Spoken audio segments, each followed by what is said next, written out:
Oh man, filing these divorce papers sure has taken a lot out of me. I'm exhausted. Perhaps I should go down to the local cinema and witness some sort of entertaining film that perhaps I can take my 2 children, Bernard and Bernice, to. I know. How about Sonic the Hedgehog 2, starring James Marsden and Ben Schwartz and Idris Elba and a bunch of other actors and actresses. So, video game movies are a genre of film that has notoriously been terrible and stinky and bad, with a very, very, very, very, very, very small percentage being kind of alright, I guess. In my mind, there's really only one genuinely good video game movie, and it was the original Mortal Kombat, because it's so cheesy and silly that I can't help but love it, and I own it on Blu-ray, despite the fact that no one my age collects Blu-rays anymore, but that's fine, who cares? I don't. In 2020, a lot of things happened. We had a global pandemic, which kind of upended society. A lot of crazy things happened in politics that year. You remember the presidential election, all my Americans? But of course, the most important thing that happened that year was the release of Sonic the Hedgehog, which is also the last movie I saw in theaters before the world went to piss. So, really good start. Now, the Sonic the Hedgehog movie had a very interesting development.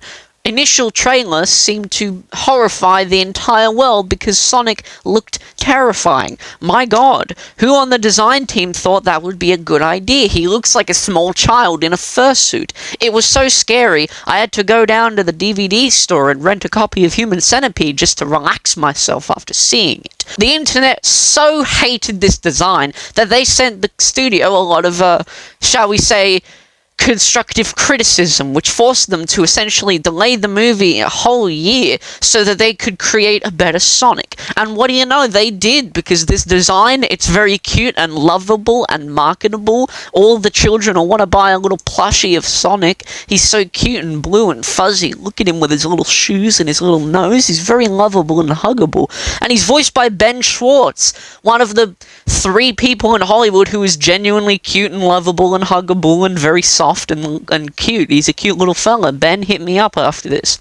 So, the movie made a pretty decent amount of money, and a lot of people liked it, myself included. So naturally, it only made sense that a sequel would be put into development. And here it is. It's Sonic 2. Sonic 2 has released, and I've seen it, and I'm talking about it.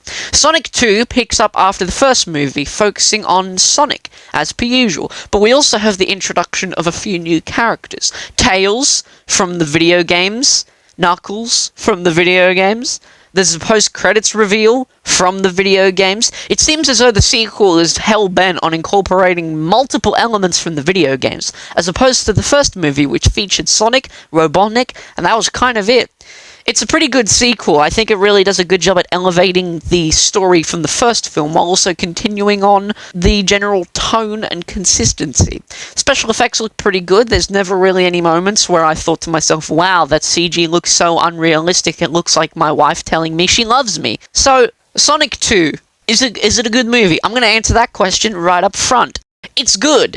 It's a good movie. It's a solid family movie. Take your kids to see it. Take your wife to see it. Don't take your wife to see it, because she will, in fact, use that in her rationale as to why she wants to leave you, which is unfortunate. Sonic 2 is a solid 7 out of 10 in my book. It's fun, it's entertaining, I was never bored, I didn't want to tear my hair out. It was a good experience, I would definitely watch it again. The movie itself is fine. We have a basic plot in which Tails comes to warn Sonic about Knuckles, who is trying to acquire the Master Emerald / the Chaos Emerald, or as everyone in the movie refers to it as, the Emerald, which makes me wonder how the rest of the world pronounces it. Is it Emerald or Emerald? I've been saying Emerald my entire life, but after watching Sonic 2, I'm starting to question my own vocabulary. Sonic has to go up against Knuckles, voiced by Idris Elba, and can I just say, the getting one of the sexiest men alive to voice Knuckles was a very interesting and worthwhile decision. Knuckles is very epic. Literally, the first time he meets Sonic, he immediately throws hands with him. It's very funny and cool, but they also give him a redemption arc towards the end of the story, which I felt was, pretty epic, considering that he's usually one of Sonic's 3 friends, I guess. I'm still waiting on Amy. I'm still waiting on Amy Rose. Maybe in Sonic 3, who knows. The human characters, Tom and his wife, Maddie, I think her name is Maddie, take a back seat in this movie, which is interesting because they were a big focal point of the first movie. But they spend a good chunk of this movie just in Hawaii at a wedding, and then Sonic and Tails catch up to them, and then they get involved for a bit. But they were used sparingly, and I do like that.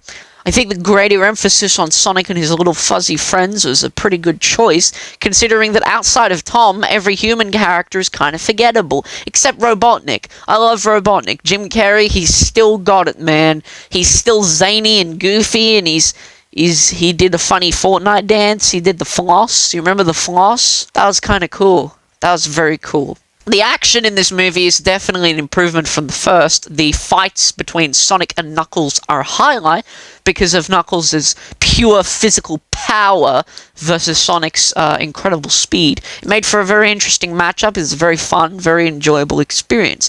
Now I'm going to talk about the post-credits scene because what else am I going to do? So the post-credits scene, which I totally guessed the second the movie started, is that we get the reveal of Shadow the Hedgehog. He's been kept in a tube for 50 years, meaning that he is the oldest character in this movie outside of Robotnik, which is very epic. I'm curious as to what big celebrity A-lister they're going to get to voice Shadow. I really hope it's Robert Pattinson because I think that would be very fitting for him, and he's insane, so you know he would consider it. Paramount, get on that. Get Robert Pattinson or get Ben Affleck. You know what? I think it would just be funny if he was voiced by a Batman actor. Get Christian Bale to do it. He's already doing Thor. Why would he not do this? It seems as though Sonic 3 is going to be focusing on Shadow, and honestly, that's kind of epic. I'm curious as to the escalation, and I'm also curious if Robotnik is going to show up because Jim Carrey has expressed a desire to retire. So whether or not Robotnik is in the sequel or not remains to be seen. Worst comes to worst, they could just have, like, any other actor come in and play that character. They could pull the old twist of Robotnik having a son, and then that son becomes Robotnik. I don't know. Or they might not even have Robotnik. It might just be Shadow, and oh my god, God help us if they bring in Rouge the Bat. Is it Rouge? Is it Rouge? Hold on. Is it Rouge the Bat or is it Rogue the Bat? I think it's Rouge. Anyway, God help the internet if they bring Rouge in. Because I'm just saying... Listen, okay? I'm not... Listen, hear me out. Fellas, hear me out on this one. Hear me out. So, in conclusion, to conclude this weird sort of all-over-the-place video, Sonic 2, very good. Definitely see it. It's better than Morbius. See you next time, baby. I'm Tozzarino.